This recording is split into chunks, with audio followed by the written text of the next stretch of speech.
মাঝ রাস্তায় গুলিবিদ্ধ হুগলির চণ্ডীতলা থানার আইসি। বুধবার রাতে হাওড়ার এনএস রোডের ঘোষপাড়ার পেট্রোল পাম্পের সামনে পুলিশ আধিকারিকের সার্ভিস রিভলভার থেকেই গুলি চলে। গুলিবিদ্ধ হন ওই আইসি।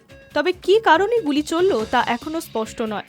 সূত্রের দাবি, আইসির সঙ্গে থাকা এক মহিলার সঙ্গে কেনাকাটি করা নিয়ে অশান্তির জেরেই এই শুট আউট। গুলিবিদ্ধ অফিসারের নাম জয়ন্ত পাল, হুগলির চণ্ডীতলা থানার আইসি তিনি। পুলিশ সূত্রে জানা গিয়েছে, বুধবার রাত 11:30 নাগাদ ঘোষপাড়া পেট্রোল পাম্পের সামনে একটি নীল রঙের 4 চাকা গাড়ি এসে দাঁড়ায়। গাড়ি থেকে নামেন জয়ন্ত, তার সঙ্গে ছিলেন টিনু নামের এক মহিলা। পিছন থেকে আরও একটি সাদা গাড়ি এসে দাঁড়ায়, সেখান থেকে আরও কয়েকজন মানুষ নামেন। দুটো গাড়ি মিলিয়ে 4 জন ছিলেন। ব্যাটারা থানা ও শিবপুর থানার মাঝামাঝি এলাকায় এসে নিজেদের মধ্যেই বচসা বাঁধে। তারপর আইসির সার্ভিস রিভলভার থেকে গুলি চলে। গুলিবিদ্ধ হন ওই আইসি। তাকে হাওড়ার একটি বেসরকারি হাসপাতালে নিয়ে যাওয়া হয়েছে। সূত্রের দাবি, পুলিশ অফিসারের সঙ্গে মহিলা শপিং করাকে কেন্দ্র করে বচসা শুরু হয়। আচমকাই পুলিশ অফিসারের সার্ভিস রিভলভার থেকে গুলি চলে। এরপরেই গাড়িটিকে ফেলে রেখে পথ চলতি অন্য একটি গাড়িতে চড়ে হাওড়ার উদ্দেশ্যে রওনা হয়। ঘটনার কিছুক্ষণ পরেই ছুটে আসে শিবপুর ও ব্যাটরা থানার পুলিশ। আসেন হাওড়া সিটি পুলিশের পদস্থ কর্তারা। নীল রঙের গাড়িটিকে বাজেয়াপ্ত করা হয়েছে। পুলিশ সূত্রে খবর,